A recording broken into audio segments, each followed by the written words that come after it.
Italy's Deputy Minister for Enterprises has told CGTN that Rome is committed to an open market, but says cooperation with China must be fair and balanced. Valentino Valentini spoke to CGTN's Jianhua as Beijing and the EU mark 50 years of diplomatic relations. The relationship between our two countries has always been characterized by very strong trade, by also very strong trust. For the Italian companies, of course, the Chinese market is important, A, because of its size, B, because of its complexity, because it's a mature market, and also because it has a worldwide expansion. At the same time, of course, we are very keen, as the Ministry for Made in Italy, to protect the intellectual property and to protect from what is one of the greatest negative impacts that we have in Italy, that comes from falsification of the Made in Italy brand. And China is not only a market for Italy anymore, and many Italian companies have outsourced portions of their manufacturing to China, actually. The fashion industry especially is heavily reliant on global supply chain. And do you think that global geopolitics, the tensions, are affecting the supply chains of Made in Italy?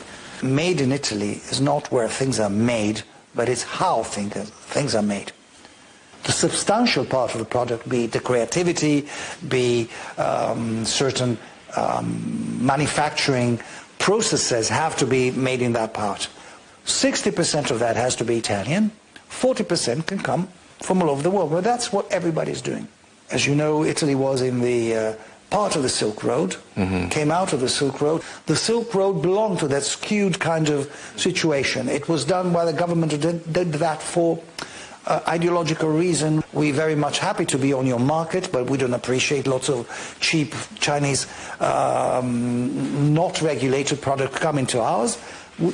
We set the rules, and I think that if we respect the rules, the Chinese are perfectly able to be very competitive. And it's very much of a balancing act for Italy, isn't it? And you said Italy is embedded in the European Union, so it has to balance its national interest and also the interest of the European Union, and also its relations with China. It's exactly like that. You put it right. We are a trading nation. 1/3, roughly, of our GDP comes from exports. Yeah. You understand that Italy can only survive and thrive in an open market. At the same time, of course, within the European Union, we defend our interest, and rather than defend, we pursue our interest.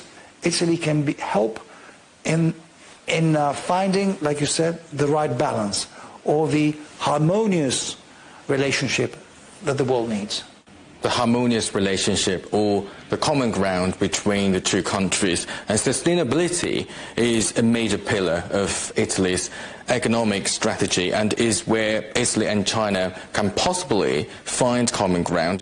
Italy was one of the countries that voted for imposing additional tariffs on Chinese-made EVs. How do you think that could impact Italy's green transition efforts? We were part of those because we felt at one point, and I'll have to be straightforward again, that part of the production was subsidized, and it's part of leveling the playing field. Does Italy subsidize its EV sector? No, unfortunately we don't. Not at all. We don't, and within the European Union system is the European Union, the Commission, that acts for all the member states in terms of foreign trade policy. So none of the EU countries subsidize their EV sectors? Not to the extent of others. I mean, there might be subsidies, of course. It would be hypocritical to say there's no state aid. It's the level sometimes is too high.